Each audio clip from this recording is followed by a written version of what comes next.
Yun guys, magandang hapon sa inyong lahat. Nandito tayo sa UMC.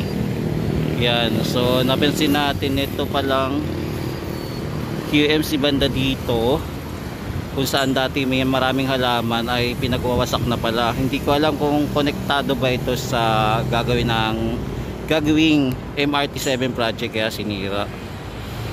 So tara, ikot-ikot tayo.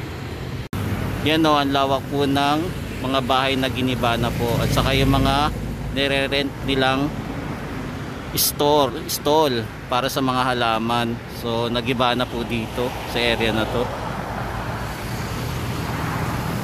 Siguro konektado po ito sa MRT kaya nagiba na. MRT7 project. So makikita natin sa malayo yung MRT7. Yan, may mapapansin din tayo tinatayo na waiting shed dito. So naayos nila yung circle dito, yung elliptical row. Yan po, ang laki na po ng dinimolish dito sa area. Nagkagibaan na po talaga yung mga bahay sa area dito. Dati dito po yung pwedeng bumili kayo ng mga halaman. Yan, pati po yung amusement park mukhang giniba na rin, sinira na. So wala na tayong makikita.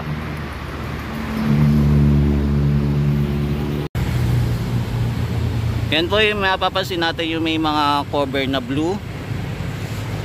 Ayan na po yung MRT7 para sa PCMC station. So ang laki na ng improvement po.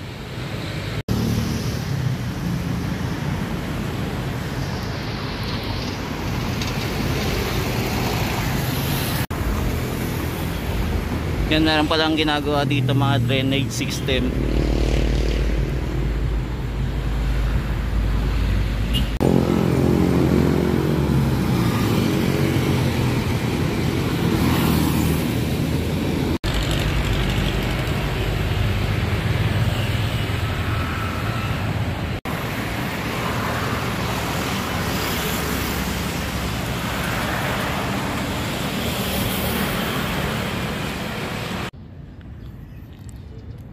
Yan, tuluyan na pong nawala dito yung amusement park. Sinira na pala, na-demolish na.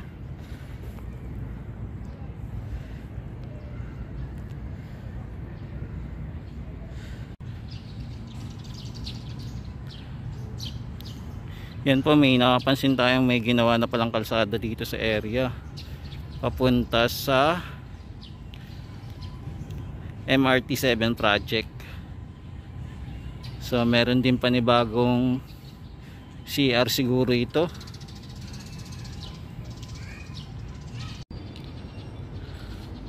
Yan, ito po ang malapitan yung MRT7 project. So malaki na po yung pinagbago dito sa area.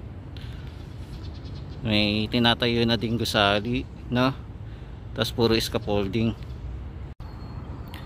Yan, hindi lang po natin matanaw ng buo itong station, nakikita lang po natin sa labas.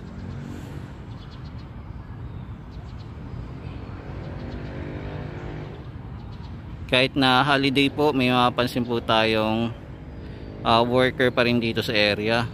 May gumagawa pa rin, akala ko pa na bakasyon na.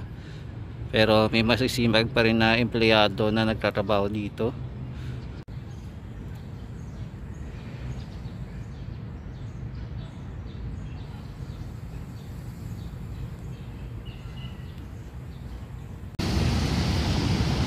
Yan, kung mapapansin pala natin dito sa elliptical road, meron pala ditong construction ng footbridge.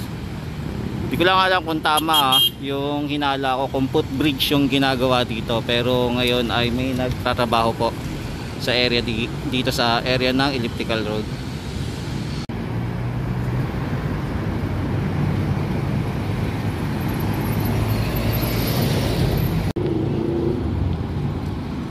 Yan, matatanaw po natin itong MRT7 project dito sa QCMC.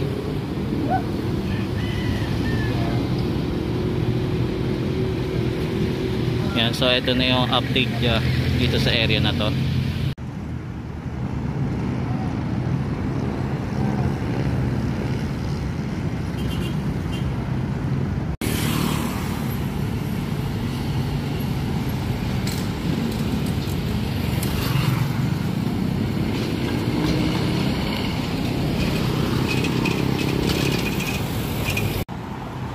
Yan, dati last update natin sa area dito, ang dami pong mga nakapark na sasakyan, pero ngayon wala na. Tapos itong lugar naman to na dating station ng pagawaan, yun po